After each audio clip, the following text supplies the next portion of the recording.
Hello everyone, and welcome back to Possessed Radio. And as always, I'm your host Steven, and today I'd like to share with you a chilling tale about bizarre TV shows, childhood naivety, and devious creatures. This story was provided by my good friend Hugh, who's an avid writer of all sorts of horrifying tales that have been narrated by a handful of others here on YouTube. A playlist will be listed down below with a collection of those stories. And be sure to leave him a like to support a passionate creator in the horror community. So thanks for listening, take care, and as always, keep the lights off. When I was a kid, my parents kept the bills paid by owning and operating several small businesses. This gave them an erratic enough schedule that they chose to homeschool me. Not by themselves, but with a series of very qualified tutors. Slowly, to see more of my parents, I found myself sleeping in the afternoons after school and waking up around 2 a.m. This gave me a few hours of ultra late night television a night, and while late night cable in the 90s had some questionable content, it was also chock full of some awesome British television. Bottom, The Young Ones, Filthy Rich, and Cat Flap. Those were my fondest memories of childhood shows. Once I was about 11, they started to drop off the air. Missing them, I begged my parents to special order me some VHS tapes. One report card full of A's later, I found myself the proud owner of 3 full seasons on British TV that I couldn't actually watch. In case you didn't know, back in the day, it was nearly impossible to find British television in North America. The video formats and displays were so different, and the market so small at the time that it just wasn't cost effective to produce. So what I owned were 3 PAL versions of my favorite shows. Useless to me. A smarter kid would have found out where to convert them. Me, I had a less intellectual plan. With 4 hours of research on the fledgling internet, I believed I understood the fundamentals of electronics well enough to try and modify a VCR. I want to stop for a moment and clarify something. That report card full of straight A's? That was a one-time thing. I wasn't the dumbest kid on earth, but I sat comfortably in the middle in regards to intellect. What I'm saying is I couldn't have repaired a VCR, let alone somehow convert it to play a tape that it wasn't designed to. But I tried. I took off the case, modified the spools, burned my hand soldering random wires and capacitors onto the thing, and even gave it a cool, hyper-color paint job when I was all done. It was midnight on a weekend. My parents were working and I had this asymmetrical monstrosity hooked up to a massive beast of a tube television. The tape went in on an angle I didn't intend, but I didn't let that slow me down. I put in a little elbow grease and jammed the plastic rectangle until I heard the click I was waiting to hear. I pressed the power button and the tape immediately starts spinning. Loose magnetic ribbon piling in the machine as I smell ozone. The television begins to flicker. Red static I'd never seen before. Almost organic looking. And with a shriek, I'm suddenly watching a crystal clear image. There was no cable plugged into the television. The tape was melting. Yet here I was, watching. I can't really explain even now. The shows were a mixture of too violent to have any kind of coherent plot, and so esoteric that you had no idea what was going on. It was English, and you could tell it was a high budget, but it was nothing but confusing and scary. If this was all that happened, that would still be a shocking situation. But no. The paranormal had more plans for me, I guess. The next night, I plugged in the mess of melted plastic and wires again, and sure enough, the same type of things were beaming out into my impressionable young mind. After about 45 minutes of this, there was a booming knock on my door. While I was a nocturnal kid, I did know the rest of the world didn't really have their most awake hours at 2 a.m. I slowly walked to the door and saw nothing but black through the frosted glass on either side. My heart was racing, and I could feel sweat starting to run down my back. Then I heard a calm voice from the other side. "Hey, little guy, your mom or dad home?" Its tone made me less nervous. Yeah, they're just busy now, I say, remembering advice my parents gave me long ago. Mind if I come in? The voice says, throwing a wrench into what I thought of as a foolproof plan. Sure, I say. My plan is just to not open the door. If it's someone that knows my parents, they'll think I'm weird. If not, smart plan. Hello? He says a few times before I turn and slowly make my way back to the living room. I've just sat down, planning on another night of trying to understand the strange broadcast, when I hear the door open, and several large, by the sounds of them, people enter. Kid forgot to unlock the door. The same voice from before says. In reply, I hear some strange noises, but immediately assume it's just my imagination. Imaginary sounds or not, though, I'm frozen. There are 3 unknown adults in the house. I know I should call 911 or run or something, but I can't. And as I stand there, 3 people come into view in the hallway.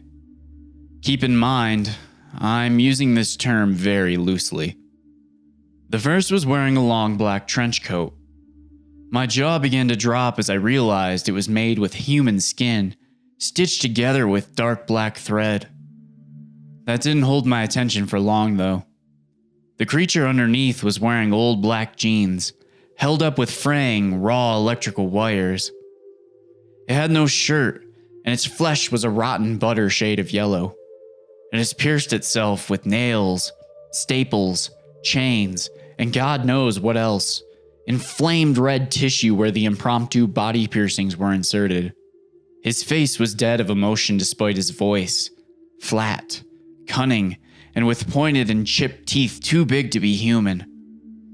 He had no nose, and while one eye was a regular one had a sickly vertical iris. On his left was a creature with no visible head but standing nearly 8 feet tall. What it lacked in a head it more than made up for in face. Its entire torso was devoted to 2 massive eyes and a mouth. Its legs were slender in comparison to its body. Its arms started off in the same way, but grew to a massive size as they reached its shoulders. And finally, on Trenchcoat's right, was an old woman who was constantly, rapidly knitting. I'm confused as I see her seemingly glide forward. Her face is slack, emotionless, and she smells like a pool long overdue for cleaning. For my own ego, I'm going to omit the part where I pissed myself, squeaked, and fainted. And to not be repetitive, we can skip where I told these things that I told you. Holy shit, kid. Well, any chance we can watch it sometimes? Trenchcoat says. Turned out he was the only one of the 3 who spoke in a way I could understand. He sees me blanch at the thought of having to be around whatever they are. Obviously, no one's going to hurt you, specifically, or any of your pets. It's just that we only get to go home once in a long time. And as much as we like it here, it's nice to have a little taste of where you come from. Trenchcoat finishes. Do I have a choice? I say, trembling. Normally, no. I've killed plenty of kids, but I don't know. You stumbled onto technology I can only find once every 10 years or so. It's cute. All you have is our words. But why would I bother giving it? He still has that fun uncle voice and makes a good point anyway. What could I do? I agreed. And all 4 of us sat down to watch the strangest television I've ever seen. With Trenchcoat to explain it a bit, things made a little more sense, but not much. But they really seemed to enjoy it. I watched the Addams Family, and I assumed that was the kind of situation I found myself in. What can I say? Kids adapt quick and think TV is real. I was so fucking wrong. Anyone reading this ever seen anyone murdered? I don't mean a picture of the aftermath, but been right there and not be able to do a damn thing about it. It screws you up. Even if you've never met that person, it shrivels up and twists a certain core part of you. Anyone have that happen as a kid? Hell, I hope not. I know what it's like. It's probably one, if a handful of reasons today I'm a petty criminal with a bit of a mean streak. And if so, don't be like me. Take your meds. Stay healthy. It was 4 a.m. and I started to hear screaming from the kitchen. The creature with the giant maw and no head was holding my neighbor, Mr. Stevenson, with one hand and dragging him into the room. There were no quips. Suddenly everything was all business. Trenchcoat stalked over and pulled out a long, impossibly thin knife from his coat and started to draw it down the man's face like he was carving a ham. I screamed at him to stop. He turned around with a snarl that Mr. Rogers' tone completely gone now. You made your deal. You, pets, don't fucking push it. He says deftly, removing the flesh from only the man's upper face, placing the domino mask-shaped chunk into his pocket. He steps back as I hear a sticky, cracking noise. The grandmother begins to grow and spread, revealing itself to be a well-camouflaged horror. The needles were its mandibles, the ball of yarn its head. The old lady's face was a severed head attached to some kind of tubing to either keep it fresh or let it move. When the creature unfolds itself, it's a 6-foot-tall, mantis-like conglomeration of chitin, shaped and colored to mimic the old lady's form. It slowly reaches out with one hinged claw and shears the man's left arm off, each tendon and piece of bone cracking loudly. The maw creature takes the left arm and starts at the fingertips. It takes tiny, delicate bites, messily grinding the arm up to the shoulder. Then they just tear into him with abandon. The sounds and sights haunt me, and the feel of his blood spraying over me, I'll never forget. The Hell Mantis extends a thin tube that perfectly removes the spilled blood and gore somehow. As it does this, the head takes on a much livelier appearance. I'm in a daze, and all I remember for the 2 days after was being told they would be by next week, and the local news talking about Mr. Stevenson's possible murder. Unfortunately, there's a lot more than that to this story, and I need somewhere to vent this. I know I'm not crazy, and if I tell a doctor, I know I'll just end up weaving baskets somewhere. I'd almost convinced myself it didn't happen, until I started noticing patterns in recent murders in the Michigan area. I want to tell people what happened to me as a kid. Maybe someone can do something if I'm right, and these bastards are back. I had 1 week to try and do anything I could to get myself out of this situation. All those poets who go on about the eternal afternoons of youth, I can guarantee they were never in a situation like mine. The internet, much like today, was exceedingly full of shit. So much so that even my preteen brain picked up on it and gave up on that route.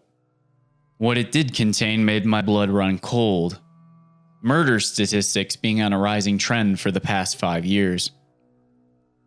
Looking back on this as an adult, that could have been a coincidence blown out of proportion by my hormone-addled mind. Thing is, as an adult, I looked up the amount of murder cases in the local area during the same time. Significantly down. Where was the influx of bodies coming from? Why was reporting so thin? The library brought me more of the same. A few newspaper clippings of unsolved murders or disappearances, but nothing. No reports, no local legends, nothing that would help me figure out what these things were. My week dragged on in a haze of failed ideas and insomnia. Saturday slowly rolling towards me like the world's most relaxed freight train. And here I was, tied to the tracks. Insomnia sucks. Insomnia as a child sucks even more.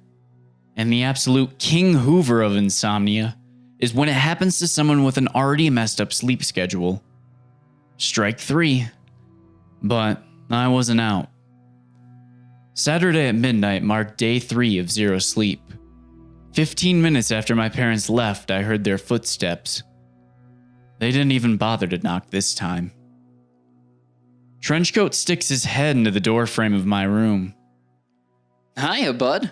Ready for a little TV party? I don't like his nice voice anymore. It just reminds me of what's underneath.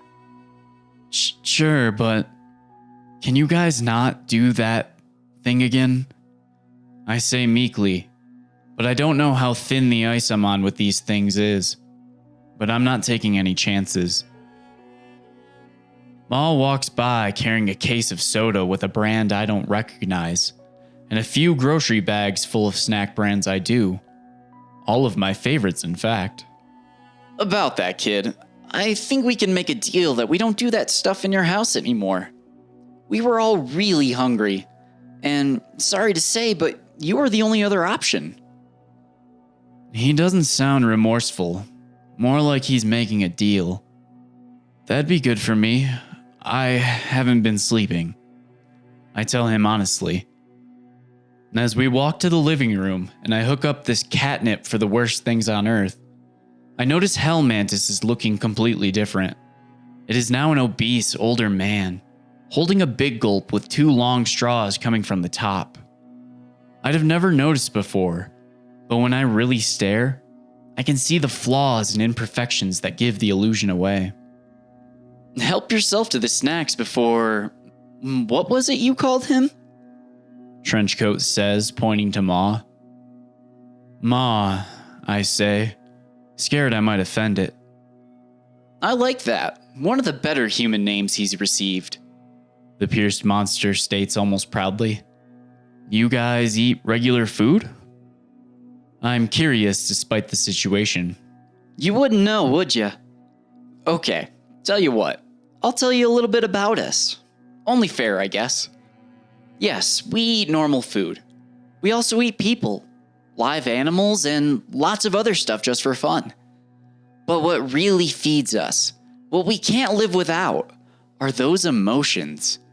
Fear mostly, but rage, desperation, and confusion are all good too.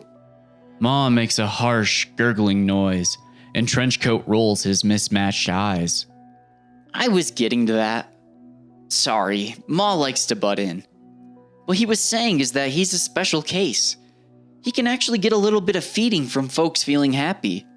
Not like he has a huge chance of that. Ma is also special in that he can only take nourishment from the innocent. If he was a little brighter, maybe he'd find some isolated hillbillies and become their backwoods god. But Ma likes blood and guts. He's good people. Trenchcoat finishes as everyone gets comfortable and starts dipping into the snacks. At first, I'm too scared to eat, but within the first hour, I'm getting some Orbits and a bag of Doritos. With my newfound information, I'm able to make a bit more sense of the shows being played. I'm going to try and give a summary of one. Maybe others have seen it. Maybe people know what's going on better than I do. It was called Have a Taste, and I'll transcribe it here as best as I can remember. The setting was a dilapidated talk show looking ordeal with rows and rows of creatures just like the freaks cackling in my living room. The announcer was rake thin with long, thin eyes and a tongue that whipped around a tiny pucker of a mouth that somehow produced a commanding stage performer tone. Hello, everything, in world and out. It's time for everyone's favorite residual emotional extraction. Have a taste. I know some of our audience is trapped in some deep, dark places, but never fear. By the infernal majesty of your Terracon connection, you'll be able to get a sample of some of the finest emotion you could ever get. We can't give you a feast, but you can. A middle-aged man is wheeled onto the stage. He's bruised and scared. Where am I? How did I get here? For all you fans of confusion, just let that one wash over you. I'm more of a fear guy myself, though. The announcer produces what appears to be a magician's wand. The man doesn't understand but starts to sweat. The announcer slowly brings it within inches of his eye as a small needle slides out of the tip The camera closes in. The man is full and screaming and trying to get away. In a flash, the announcer snaps his hand backwards, turning the wand into a limp bouquet. Didn't you trust me? The announcer takes a step away, tossing the bouquet to the audience in the same motion he rips off one eyelid of the man. And that's the fear we wanted. But we know we need to crank that up a notch so you folks at home can... So, my friend, it looks like you'll really be keeping an eye out from now on. But I bet you'd like a chance to make all this go away, wouldn't you? Well, you can have it. In one hand, I have an envelope that contains a word that would vaporize anyone from my prestigious bloodline with but an utterance. In the other, I have a belt covered in industrial fishhooks, 5 inches long. I'd make a joke, but I don't think the censors would appreciate that now, would they? You get a choice. Do I tear your head from your shoulders, offering you a quick death and a trip to the nearest afterlife? Or do you roll the dice and see how long you can last? The dice. The dice. 2 assistants that are seemingly patched together wheel out a die that's approximately 3 feet high and dimpled with thousands, if not millions, of tiny numbers. They roll it, and it skips into the audience, crushing several members. That was a lucky roll. Out of 200,000 possibilities, you rolled a 14. Good for you. The man looks visibly relieved. I've never seen someone survive 14 hours of this, but you could be the lucky fella. The announcer then brutally lashed the man with the belt.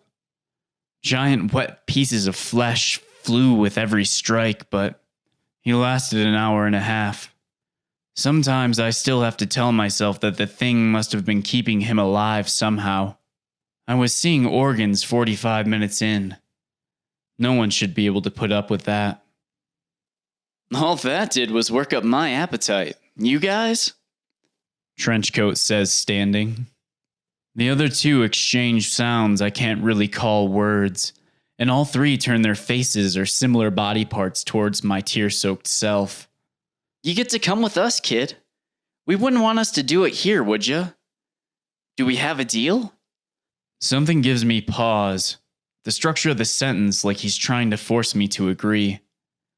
I know I have no choice, so I say fine, in a robotic tone that's slowly starting to become my default.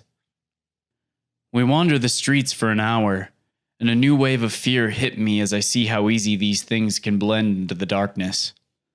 Anyone watching me would have no idea that 10 feet or so ahead is 700 to 800 pounds of nightmare fuel. We passed my best friend's house and briefly we pause. My stomach drops and I start to hyperventilate. Trenchcoat laughs and says, Just messing with you, kid. As we keep walking. My brain is fried from lack of sleep combined with the tortured death I just saw, and I don't recognize the neighborhood we're in. They pick a small, single-story house. All 3 work as a well-oiled machine. Hell Mantis silently scouts the house while the other 2 and myself make it to the back door. I can't see what Trenchcoat does, but when he's done, the back door slides silently open, and we're walking through a home owned by an obviously old bachelor. I picked out some war medals and trinkets, pictures of grandchildren, all things that make me feel worse and worse about what's going to happen. The freaks begin purposefully making more noise, then take places at various points in the room. I realize I'm the only one standing, facing the man as a flashlight on a shotgun shines in my face. You got 2 seconds to get the fuck out of my house, you little shit. He screams, chambering around. I'm frozen as he counts to 1 and takes a step forward. For a second, I see him in a bathrobe, white hair frazzled and sticking out at odd angles. Looking just confused and apprehensive, he doesn't want to shoot me. Just get back to bed without calling the cops. But as he steps forward, Trenchcoat is there in a blur, holding the barrel of the gun up to his own face, lighting him in a ghastly fashion. The old man pulls the trigger and the room is daylight for a brief second. Trenchcoat slowly lowers his head. His jawbone is shattered and the skin shredded, but otherwise looks unconcerned. He reaches up and tears the bone chunks out of his face, tossing them at the old man who's standing in frozen horror. He points to the gaping hole, then to the old man, and then, with a swipe and a tearing noise, rips off the old man's jaw. As he stumbles backwards, Trenchcoat slams his jaw into his face. That's better, isn't it? For me, anyway. Trenchcoat says and kicks the man in the chest. I'm covered in blood already as Ma bites out a large piece of the old man's back. I see a piece of spine leaking yellow fluid and the old man hits the ground. Hell Mantis begins to stab him at random, seemingly taking glee in his twitching and convulsions. It goes without saying that I'm never going to forget that night. Especially having the gore slowly licked from me by Hell Mantis, while this severed head it wielded made satisfied moaning noises. As I said, plenty more, but there's only so much I care to relate at one time.